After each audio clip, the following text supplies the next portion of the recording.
వందనాలండి. ఈరోజు జూన్ 20 ప్రభువు మనలను వెలిగిస్తాడు అనే సత్యం జ్ఞాపకం చేసుకున్నాం. యోహాను 1:9లో నిజమైన వెలుగు ఉండెను, అది లోకంలోనికి వచ్చుచు ప్రతి మనిషిని వెలిగించుచున్నది. ఈ వెలుగుకున్న ప్రత్యేకత ఏమంటే అది జీవమిస్తుంది. బాప్తిస్మిచ్చిన యోహాను చెప్పినట్లు మనం దేవుని వెలుగుకు మూలం కాదు కానీ దానిని ఇతరులకు ప్రసరింపచేసే మాధ్యమం. యేసుక్రీస్తు నిజమైన వెలుగు.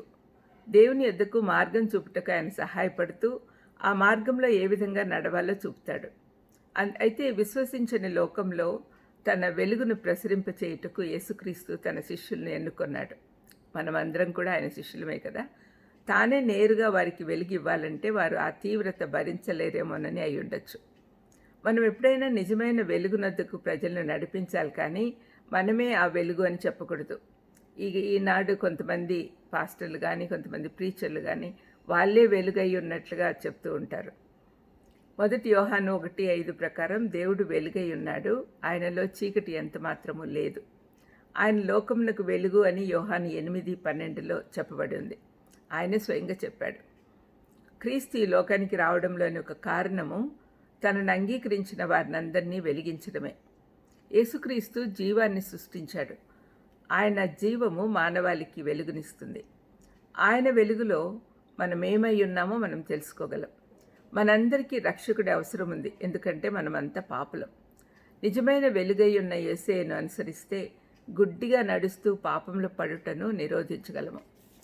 ఆయన మన పాదములకు వెలుగుగా మన ముందర నడుస్తూ పాపమనే చీకటిని తీసేస్తాడు.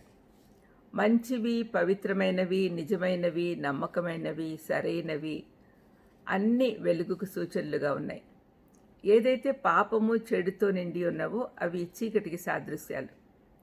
ఆయన వెలుగై ఉన్నాడు అంటే ఆయనలో పవిత్రత, సత్యము సంపూర్తిగా ఉన్నాయని, ఆయన మాత్రమే మనలను పాపమనే చీకటి నుండి బయటకు తేగలడని అర్థం.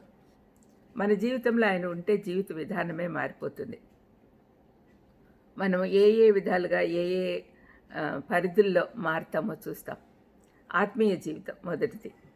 ఆదాం హవ్వలు పాపం చేసినప్పుడు వారు ఆత్మీయంగా మరణించారు. అది మనకందరికీ తెలిసిన విషయమే.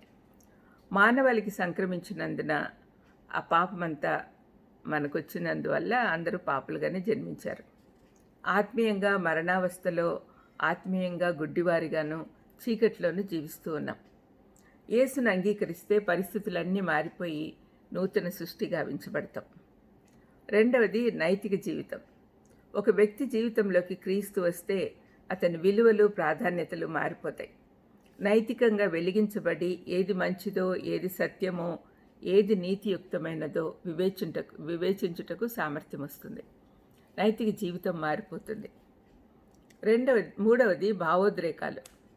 నిజమైన ప్రేమ, విశ్వాసము, నిరీక్షణ లేకుంటే ఒక వ్యక్తి చాలా నిరుత్సాహపడి డిప్రెషన్లోకి వెళ్ళిపోతాడు. ఇంకా మాకు ఏం చేత కాదు అన్నట్లుగా ఉంటాడు. కానీ క్రీస్తు యేసులో ఉన్నవారు ప్రస్తుతానికి ప్రేమను, అంటే ఈ లోకంలో ఉన్నప్పుడు ప్రేమను, భవిష్యత్తులో నిరీక్షణ పొందుకుంటారు.